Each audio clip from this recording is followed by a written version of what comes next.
Hello dear students, आज हम शैक्षिक प्रबंधन के अंतर्गत कक्षा कक्ष प्रबंधन के बारे में जानेंगे।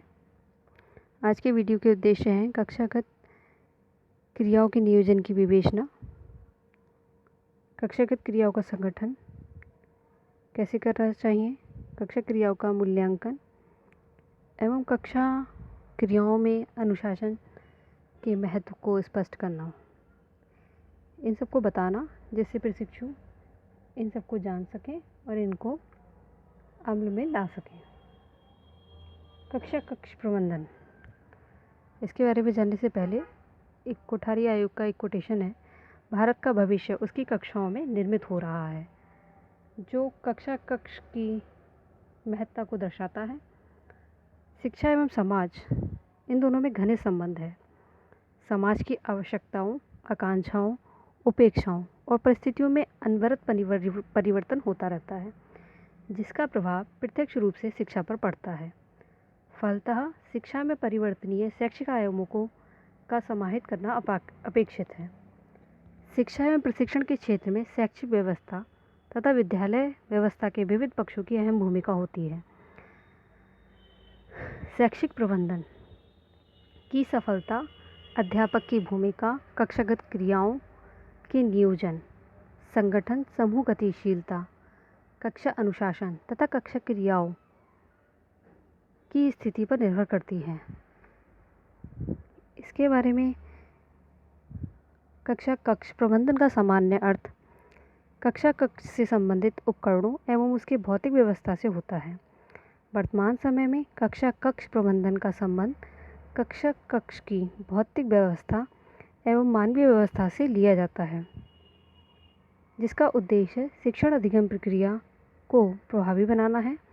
कक्षा कक्ष प्रबंधन के अंतर्गत समस्त तत्वों का प्रबंधन सम्मिलित होता है, जो कि शिक्षण अधिगम प्रक्रिया को प्रत्यक्ष एवं अप्रत्यक्ष रूप से प्रभावित करते हैं। स्पष्ट है कि कक्षा कक्ष प्रबंधन एक व्यापक संप्रत्यय है, जिसके अंतर्गत कक्षा से संबंधित समस्त भौतिक संसाधन जैसे भवन, कुर्सी, मेज या अन्य जो भी भौतिक संसाधन है वह सभी इसमें आते हैं, एवं मानवीय संसाधन, शिक्षक, शिक्षार्थी व अन्य के प्रबंधन को सम्मिलित किया जाता है।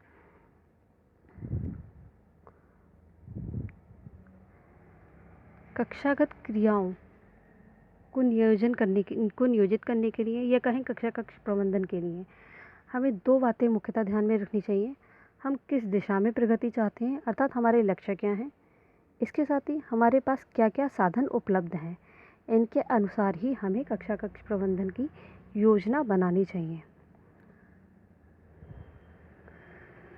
जे.पी. नायक के अनुसार, जो उन्होंने कक्षा कक्ष प्रबंधन के लिए बोला है, किन्हीं भी पूर्व निर्धारित उद्देश्यों एवं लक्ष्यों की निश्चित अवधि में प्राप्ति के लिए आवश्यक किंतु कठिनता से उपलब्ध हो सकने वाले साधन सुविधाओं को ध्यान में रखते हुए भविष्य की कार्यविधि संबंधी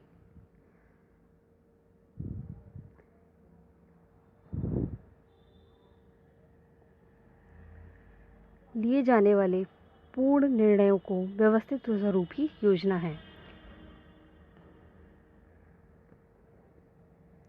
कक्षा कक्ष प्रबंधन के उद्देश्य क्या होते हैं?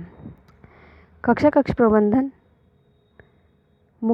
का मुख्य उद्देश्य उपलब्ध भौतिक एवं मानवीय संसाधनों का प्रयोग करना, जिससे शिक्षक एवं शिक्षार्थी दोनों लाभान्वित हो सकें।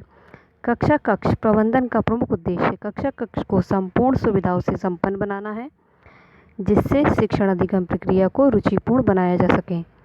शिक्षण अधिगम प्रक्रिया को सरल एवं प्रभावी बनाना है, जिससे छात्रों का अधिगम स्तर उच्च हो सके।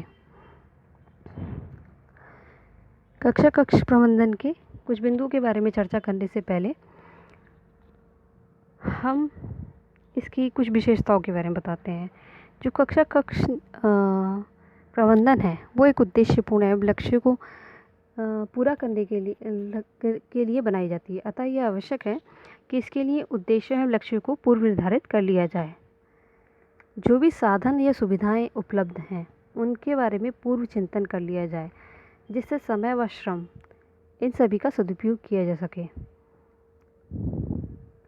इनको ध्यान में रख के एक योजनाबद्ध तरीके से कार्य किया जाना चाहिए जिससे शिक्षण को प्रभावी बनाया जा सके और लक्ष्यों की प्राप्ति को भी सुगमता से हासिल किया जा सके या प्राप्त किया जा सके।